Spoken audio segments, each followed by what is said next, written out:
Ukraine's Cry Ukraine and the Russia-Ukraine War. Let us begin by acknowledging that the peoples of Ukraine and Russia are profoundly different. In my view, the wounds between these two nations have become so deep that genuine reconciliation will be extraordinarily difficult. To understand why, we must look back at one of the darkest chapters in Ukrainian history. The Great Famine that struck Ukraine in the 1930s is known as the Holodomor. It occurred during 1932-1933 under the rule of Joseph Stalin, leader of the Soviet Union. During this period, millions of Ukrainians perished from starvation.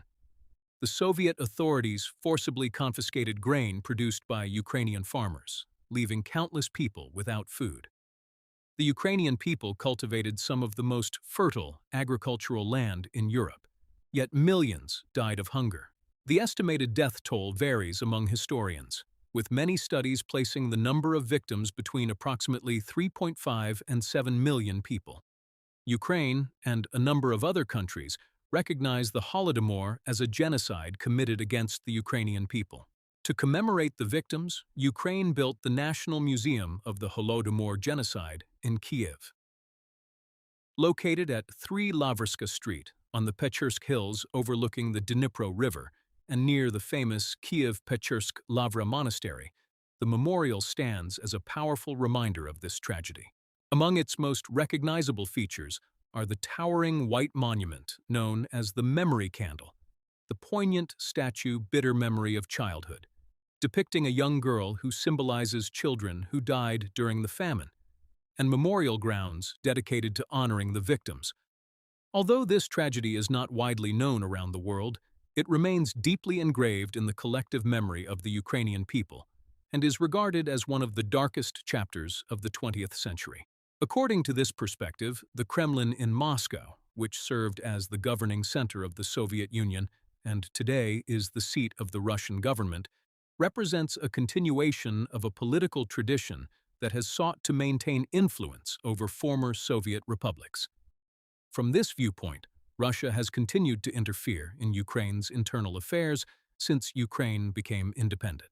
It is argued that Moscow has supported Russian-speaking communities in Ukraine and has, at times, justified intervention by claiming to protect Russian minorities. Many Ukrainians are known for their strong sense of national identity, patriotism, and determination. Despite tremendous hardships, they have continued to defend the independence of their country. The events of 1932-1933 and the outbreak of the full-scale war in 2022 have left profound scars on relations between Ukrainians and Russians. For many Ukrainians, the suffering caused by these events has made forgiveness extremely difficult. The Budapest Memorandum and Ukraine's nuclear disarmament. According to this perspective, Ukraine was persuaded in 1994 by the United States, Russia.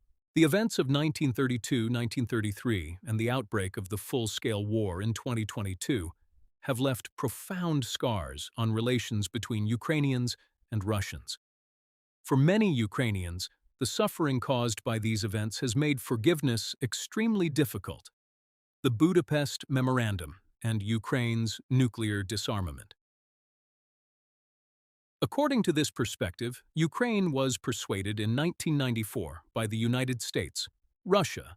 They pledged to respect Ukraine's independence and sovereignty, refrain from violating its internationally recognized borders, avoid the threat or use of force against Ukraine, refrain from applying economic coercion, and support appropriate action through the United Nations Security Council should Ukraine become the victim of aggression. However, the Budapest Memorandum was not a mutual defense treaty. Unlike Article 5 of the NATO treaty, it did not create a legal obligation for military intervention in Ukraine's defense. Instead, it offered political security assurances rather than binding military guarantees. After Russia's annexation of Crimea in 2014 and its full-scale invasion of Ukraine in 2022, many governments and international observers argued that the commitments contained in the Budapest Memorandum had been violated. Many analysts have also argued that Had Ukraine retained its nuclear arsenal, Russia might have been deterred from launching such a large-scale invasion. For many observers, these events illustrate that international agreements alone cannot always guarantee a nation's security, and that every country must maintain the ability to defend its sovereignty. From this perspective, Russia is viewed as pursuing an expansionist policy toward its neighbors, while Ukrainians are seen as consistently resisting foreign domination and defending their independence. The war has also had devastating human consequences. Many Russian soldiers, most of them young men, have lost their lives, often without fully understanding the political reasons behind the conflict. Reports have indicated that Russia has faced significant military manpower shortages during the war. There have also been reports that convicted prisoners were recruited to fight in exchange for reduced sentences, while thousands of soldiers from North Korea have reportedly fought alongside Russian forces. The famous words of Mustafa Kemal Ataturk remain relevant. Unless it is essential for the survival of the nation, war is a crime. These words remind us that war should always be the last resort, for it inevitably brings suffering, destruction, and the loss of countless human lives. The war and its consequences. From the perspective presented in this work, the Russian government bears primary responsibility for the immense human suffering caused by the war. At the same time, the conflict has reshaped the international balance of power. According to this viewpoint, the United States has benefited strategically from Russia's military and economic burdens, as a Russia preoccupied with a prolonged war has fewer resources to project influence elsewhere. From this perspective, Moscow fell into a strategic trap by launching an invasion that became far more costly than anticipated. History will ultimately judge the decisions made by political leaders, but it also records the courage and sacrifices of ordinary people. Many Ukrainians have chosen to defend their homeland despite overwhelming odds, while countless Russian families have lost sons and fathers in a war whose purpose many citizens have questioned. As the conflict has continued, Ukraine has adapted its military capabilities and expanded the reach of its operations. Long-range drones have been used to strike oil facilities, military infrastructure, and logistics centers inside Russia, demonstrating how modern warfare has evolved. The war has also imposed a heavy economic burden on Russia. According to this perspective, the conflict has created opportunities for some individuals and businesses to profit from wartime production, while millions of ordinary people have continued to bear the human cost of the fighting. Critics of the Russian government argue that tight control over information and state media has limited public access to differing viewpoints about the war. At the same time, as the effects of the conflict have become increasingly visible inside Russia, more citizens have begun asking difficult questions about its purpose and consequences. Supporters of Ukraine often emphasize that the country has repeatedly demonstrated its determination to preserve its independence and sovereignty. They argue that Ukrainians do not accept foreign domination and remain committed to defending their homeland despite enormous sacrifices.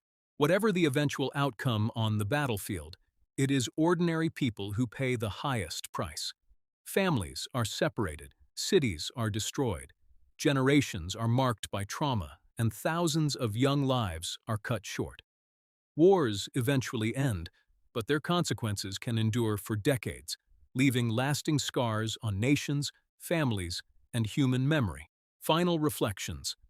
History will ultimately determine how this war is remembered. Every nation has the right to defend its independence, sovereignty, and territorial integrity under international law. Lasting peace, however, can only be achieved through diplomacy, mutual respect, and a commitment to preventing future generations from enduring the horrors of war. Your author, Mario Spola, says, "I sincerely hope that Russia will leave behind any ambitions of restoring the former Soviet sphere of influence, and instead build peaceful, respectful, and constructive relations with its neighbors. I also hope that the Russian people will enjoy a future that is more democratic, more prosperous, and more peaceful."